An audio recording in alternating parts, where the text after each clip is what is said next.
2018 की 3 भर्तियों में ओएमआर घोटाले का खुलासा हुआ है और इस समय पूरे राजस्थान की राजनीति में हलचल मची हुई है। बीजेपी कांग्रेस आमने सामने हो गए हैं तो वहीं कांग्रेस भी अब भजनलाल सरकार की जो भर्तियां हैं उनकी जांच की मांग उठा रही है।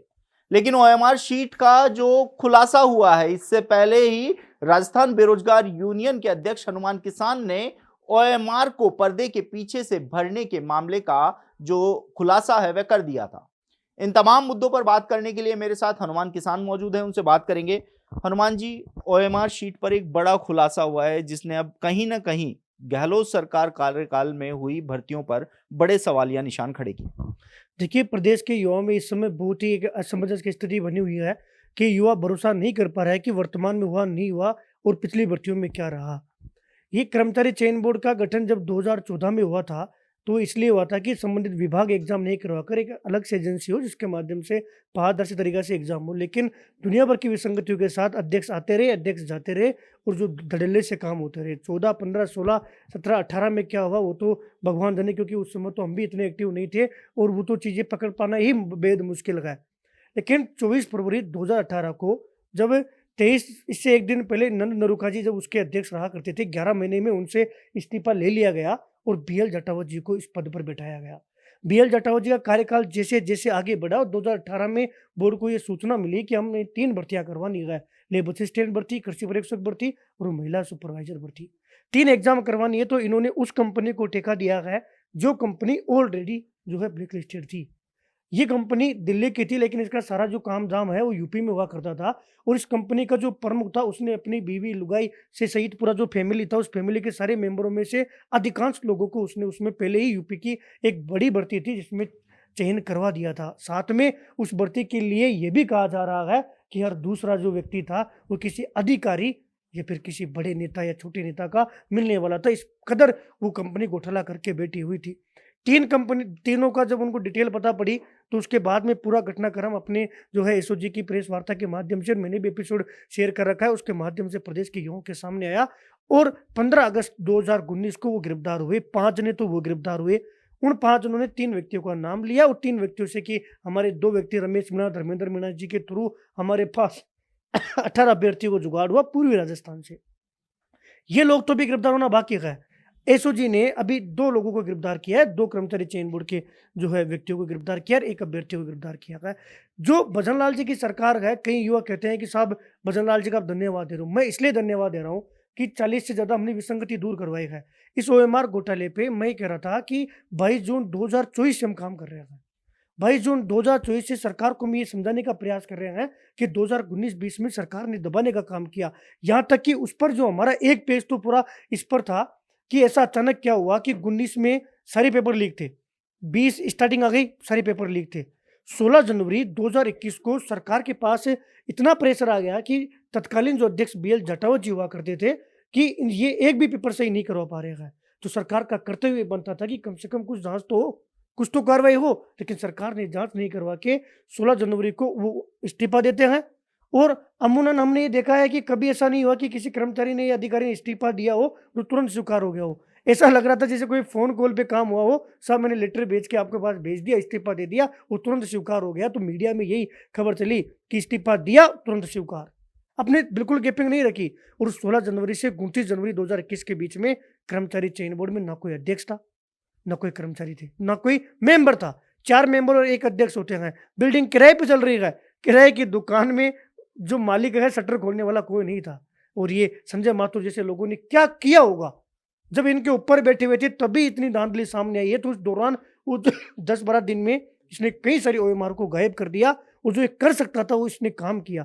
उस समय एक पटवारी भर्ती थी जो 6 पारियों में उसका आयोजन होना शेष था। उस पटवारी को इन्होंने आनन-फानन में बिना किसी रीज़न के स्थगित भी कर दिया और बाकी जो अन्य भर्तियाँ थी जिसमें पूरा काम करके ये ऑलरेडी बैठे हुए थे और उस पेपर आउट जो पटवारी भर्ती थी उसका भी पेपर लीक हुआ था और इनको पहले से पता था, ये चले गए। ये संजय माथुर और उसकी पूरी टीम को पता था कि पटवारी की किस प्रिंटिंग प्रेस को दिया और सारा घोटाला सामने आ गया। आज 2 चीज़ें हैं कि प्रदेश का युवा ये तो मांग कर रहा है कि क्या उन 3 भर्तियों के अलावा अन्य भर्तियों में घोटाला नहीं हुआ? तो मैं कह रहा हूँ कि 19, 20, 21, 22 में तो शायद ही कोई भर्ती होगी जो नहीं बची होगी इस ओएमआर घोटाले से। मैं यही पूछ रहा था, अब 2014 से लेके 2019 तक की भर्तियों की जांच हो रही है, या यूं कहें 2023 तक की भर्तियों की जांच हो रही है। 2014 में बात की जाए तो वसुंधरा सरकार थी, 2018 से 23 तक गहलोत सरकार थी। दोनों ही सरकारों की अगर भर्तियों की जांच होगी तो और भी कई परतें खुलेंगी। मैं कह रहा हूँ सर, इन्हीं से पर्चे खोलने के लिए सरकार के पास 2 ऑप्शन है, क्योंकि सरकार को यह भी देखना होगा कि 3 साल बाद में चुनाव है। सरकार अगर ये कहे कि सब हम 14 से लेकर 25 तक की जांच करवाएंगे तो एक ही भर्ती की जांच नहीं, क्योंकि जांच में समय लगता है। मैं कह रहा हूँ कि आप केवल 18 को पकड़ लो, 18 में संजय माथुर सब बता देगा। एक-एक जो कड़ी है वो हर आदमी, क्योंकि एक दलाल ने अगर 18 में अभ्यर्थी अवेलेबल करवाए तो उसने 19 में भी करवाए, उसने 20 में भी करवाए। जो सेटिंग उनकी तालमेल बैठ गया तो लंबे समय तक सेटिंग चली थी। इसलिए हम इस मुद्दे को हम छोड़ना नहीं चाह रहे।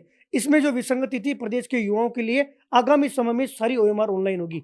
जिस प्रकार जिसके 0 से ज़्यादा नंबर आ रहे हैं ना, जो एग्जाम में बैठ रहा है, उन तमाम अभ्यर्थियों का रोल नंबर, उनका नाम, उनकी मेरिट, उनके अंक, उनकी कैटेगरी, सब चीज़ें शेयर की जा रही है। अब उनकी ओएमआर भी शेयर की जाएगी जिसको कोई भी देख सकता है। क्योंकि पिछले समय क्या रहा, उनकी 2 गुना की जो ओएमआर है वो स्कैन होगी, जो माननीय मुख्यमंत्री जी ने फैसला लिया है।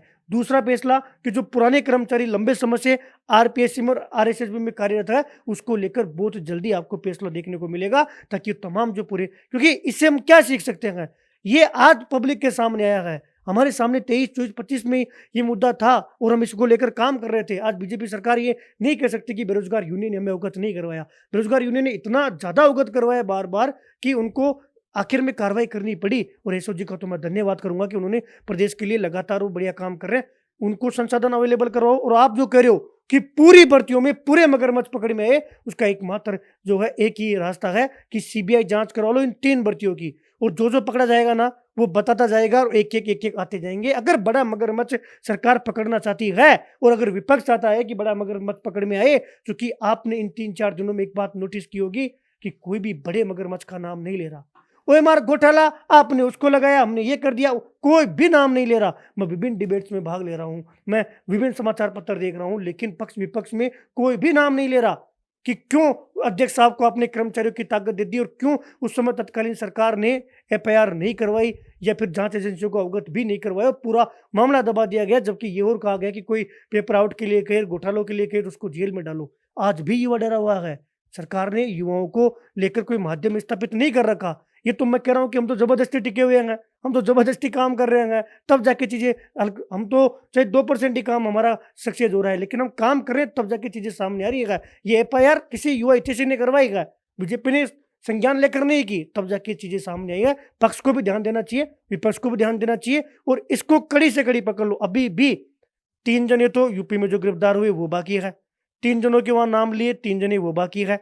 18 अभ्यर्थियों के नाम पता, सब उनको पता था, 18 वो बाकी है। 24 तो उनको ही पकड़ो, ताकि इसके बाद में कड़ी से कड़ी जाके और निश्चित तौर पर एकमात्र घोटाला ये रहा है। इसके अलावा जो है 90% से ज़्यादा विसंगतियाँ दूर हो गई और इसमें सरकार काम करती है, तो ये प्रदेश में सबसे पहले फर्जीवाड़ा बंद भी होगा और यही एकमात्र घोटाला है जिसके माध्यम से आप बड़े मगरमच्छों तक पहुँच सकते हो।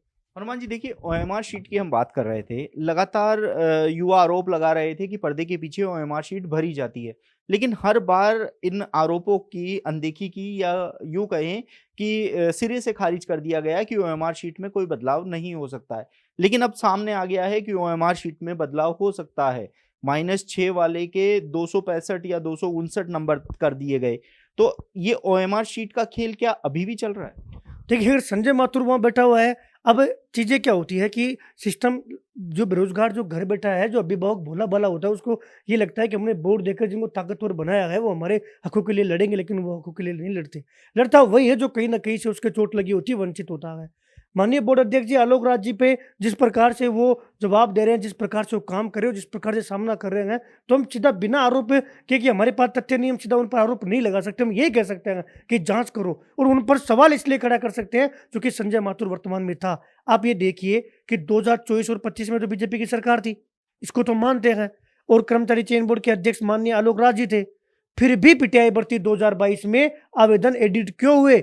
फिर भी पीटीआई भर्ती 2022 के आवेदन कभी जालोर में लोकेशन आ रही है, कभी जयपुर में लोकेशन आ रही है। आज एजुकेशन नगरी के माध्यम से आपने भी वो खबर चलाई, आपने भी पूरा एपिसोड जो है पीटीआई भर्ती पर चलाया था, हमने भी सवाल किया था और कर्मचारी चयन बोर्ड के अध्यक्ष साहब ने जवाब नहीं दिया। चीजें और खड़ी होती है सरकार में कि पूर्व जो सचिव साहब थे, जब पूर्व सचिव साहब ने अपने चहेते वीडियो को कर्मचारी चयन बोर्ड में डेपुटेशन पर क्यों लगाया? आपने जब आपके कर्मचारी के आपके बोर्ड के नियम बन गए, संशोधन हो गए, फिर भी 10,644 पदों पर जो एलडीसी भर्ती का है, उसमें आपके बोर्ड में 0 पद है। आप कर्मचारी लगा कहाँ से तो लगाओगे, कहाँ से लगा रहे हो? इनमें पूरी प्रोसेस में विसंगतियां है। क्या पता जो मेंबर बन रहे हैं वो मेंबर पैसे देकर बनते हैं। बीएल जटाऊ जी थे, पूर्वी राजस्थान से थे, 18 अभ्यर्थी पूर्वी राजस्थान से थे, और जो नए कर्मचारी जब 29 जनवरी को नए अध्यक्ष की घोषणा हुई, उनके साथ जो 2 मेंबर आए, फिर वो पूर्वी राजस्थान से आ गए। तो वो कहीं ना कहीं कड़ी जुड़ रही है। हम सवाल खड़ा कर सकते हैं, हम उस दौरान क्या चल रहा था वो सरकार और जांच एजेंसियों के समक्ष रख सकते हैं, लेकिन ये नहीं कहा जा सकता कि वर्तमान में ओएमआर घोटाला नहीं हुआ होगा। ये जांच का विषय है, क्योंकि वर्तमान में पीटीआई भर्ती के फॉर्मों में एडिट हुए हैं। जब फॉर्म एडिट हो सकता है तो ओएमआर एडिट क्यों नहीं हो सकती?